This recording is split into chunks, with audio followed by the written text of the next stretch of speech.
What's up, guys? I did an unboxing of Dragon Age, but had a lot of problems in the editing. So, me and him, we just sort of did a quick playtest.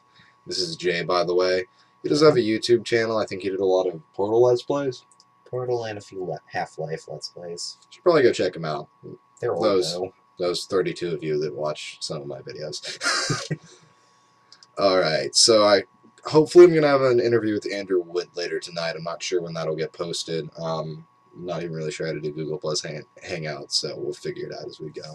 Now, I recently picked up Dragon Age RPG. I think like 8 people saw the video before I deleted it because I tried to put audio in it thinking it was smart. And it turned out it just only used that music audio and cut the rest of my video audio. Yeah, I don't really like YouTube editing. But on to what I originally wanted to talk about, which was Dragon Age combat. How'd you feel about it? I thought it was a lot less complicated than D&D combat. It didn't take like an hour just to get through a couple turns. Yeah, and that's a good point. A lot of the D&D combat you've seen, and how much of it have you actually played? I know you've seen several of them. I don't think I've ever actually gotten a chance to play any actual D&D. Yeah. I did Pathfinder once. But even that went faster than what I've seen of D&D combat. True. Now, what I like about the Dragon Age combat is it's a very elegant system in my mind that it only uses 3d6 and a dragon die. What the dragon die does when you get what's called stunts, if you roll doubles, you use the dragon die to determine the number of points you have to spend. I really like this system. It's sort of like knockdown, stuff like that. Combat maneuvers in a lot of other games are simply stunts in this one, so it's sort of like sometimes you get to do them. How'd you feel about that house rule I made for dual wielding? I thought it added a lot. It gave me a chance to actually get hidden if I missed. Yeah, basically I had briskly studied through a lot of the combat rules, just wanting to go ahead and playtest it with him. He's usually who I playtest stuff with.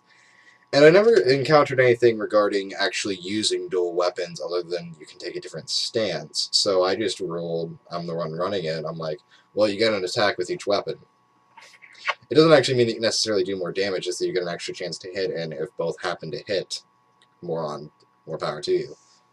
With his stats, I feel it's very well balanced. You only get a +1 to actually hit with your abilities. Well, the modifier's stack because of the stance thing, but yeah. Yeah. Yes. Base +1, plus you can take a stance to give another one, so it's basically just a +2. Which, with my character, he uses a great sword, two-handed sword. The required strength is 3, so I automatically get a +3 to my roll just for being able to use it. I still hit more and usually do more damage. So I don't really feel it's unbalanced. So what do you really like about the system, though?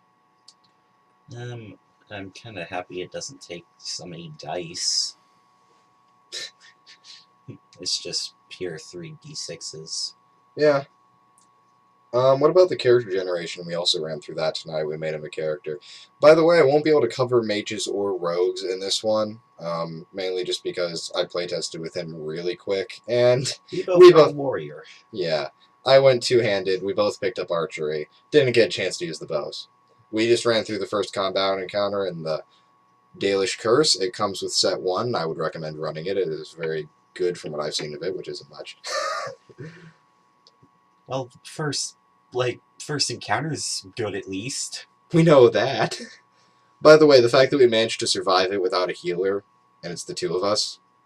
Yeah. I think that's something at least. You could argue that warriors are damage sponges, though, but yeah, I mean, we managed to survive. Considering we kept getting knocked down, I would say we did pretty well. Yeah, as a GM, I have a habit of rolling better for enemies than I do for myself.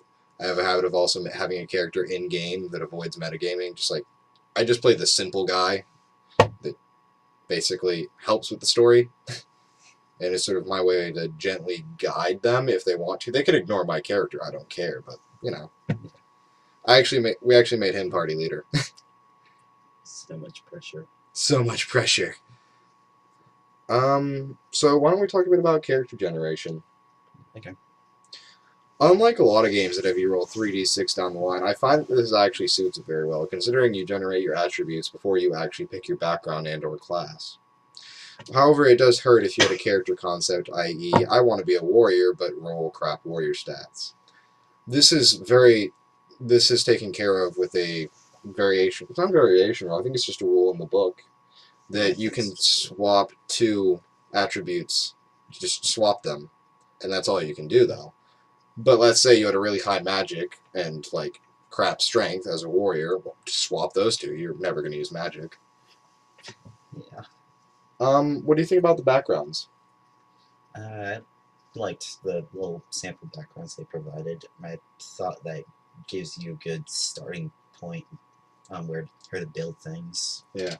How these are actually designed, these box sets, is basically you buy set one. It comes with a game master's guide and a player's guide, map of poster Feralded, and 3 dice. Literally everything you need to play the game for on Amazon, around $23 if I remember correctly. So it's a really good deal. The box said $30, so in store about 30. Still cheaper than a lot of books, considering you'd also have to buy dice and other stuff if you're just starting out.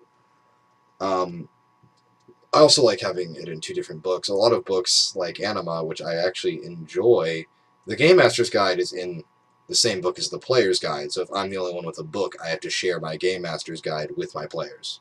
It's kind of hard. That did not go well on our playtest. No. Then again, the party split up. I was gonna go back.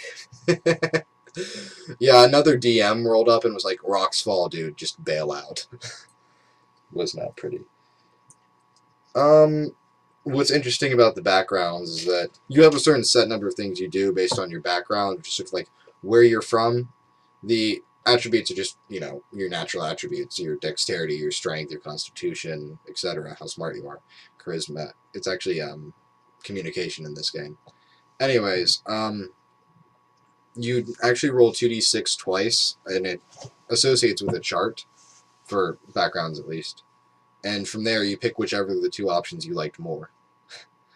Which is really nice, and it gives a nice feeling of randomization for your background, because you don't exactly choose where you are growing up. Of course, a DM can always rule that someone can just pick one they wanted, but I just like the system that's already in place. Yeah, how do you feel about all the randomization? Do you feel that it hurt your character creation process? I don't think it did. I mean, it still let me do exactly what I had planned from the get-go. Do you feel that's more because you got the roles you wanted, or more so because the system just allows it? I think it was a little bit of both, but the system definitely helped when I thought I was kind of screwed for making a warrior class. Yeah. I think you got a little lucky with that one, but in all honesty, you don't actually need super stats in this game, from what I've seen of it. And remember, we've only done a quick run-through of one encounter. That's really just kind of help modify your chances of hitting and stuff. Nice. So it's not like having low stats is going to hurt you a whole lot. Well, it can if they're negative. Well, obviously, but the game outright defies you trying to get a negative. Yeah, you're rolling 3d6 for these attributes. Unlike D&D, where you roll, and then what you roll is your actual attribute, and then there's a bonus. What you do is you roll, then you consult a chart, and the chart tells you what your bonus is, and then you just write down the bonus. There's no actual attribute. All you have is your bonus to whatever. So in D&D, you're 12, that +1, instead of having a 12 and a +1, you just have the +1. I actually don't like comparing it to D&D that much, because it's It's actually radically different from D&D. Yeah. I kind of just have a habit of doing that because almost everyone in the RPG community that I talk to is like, so it's like D&D somehow, right? No. Other than it uses dice and is dark fantasy. Not too much. And it's turn-based, which, every RPG is. Now, what do you think the potential for role-playing in combat is? I think it's pretty good. It's just that me and him are actually figuring out the system. Before we run an official game, me and him usually just sit down and do a combat encounter. Yeah. First of all, to see if the party does end up splitting, if 2 people can handle a regular combat encounter by the skin of their teeth, at least. Which we find out we can. Yeah. Apparently, we don't really need a mage. I would have been helpful, by the way, if anyone wants to join. Is it in Charleston, South Carolina? Don't give out our location. On a hit list Who's hit list? of stalkers. Right. Unlike you, I'm pretty. Okay. Okay. Yes. We argue like this all the time. Don't even worry about it. Other than that, I like how it has you start with the character concept and actual ties to the characters. It sort of has you... It's really set up so that just by the book, having a first character creation session, like a little party, that's fun. It's like, oh yeah, I took horsemanship. Oh, well, I used to be a stable boy. That's how you know each other. It's Better than a bunch of adventure. It's better than that old joke of 4 adventurers walk into a tavern and they kill a dragon later. It's kind of like how at the beginning of Dragon Age Origins you picked your race, and the races had kind of their own set background. It's like that, but you have a lot more freedom with it. Because it's tabletop, or just because of the structure of the system? Because of the structure of the system, plus, unlike Dragon Age Origins, the game, where you had like preset ones, you get a lot more freedom to be exactly what you wanted to start out as, or what your history is. So you have your own origin rather than kind of being put into one. Yeah. That's kind of the advantage of tabletop over video games, but the advantage of video games is nice graphics and not really having to worry about getting everyone together. And also, usually it's got a nice structured story. Yeah. Which, let's face it, a lot of DMs don't always have great structured stories. I'm alright. I'm kind of really more leaning towards freeform, which this system is great for. It really is. And from what I've read of the adventure, it gives multiple, like, if you didn't do what the system expected you, it's like, here's an alternative in case your players decide to throw a wrench in the plans.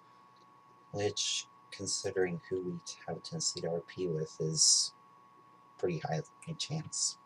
Yep. Well, how we're going to be running this in the future is that I'm going to do story and narrative, and he's going to be doing combat, because he loves role-playing combat, and he will role-play all of the enemies to a reasonable degree. Not in a slow-it-down sort of way, but briefly describe the attack, move on. I'm thinking of bringing weapons next time. Okay. Alright, guys, this is Will Hoyt signing off. Catch you later.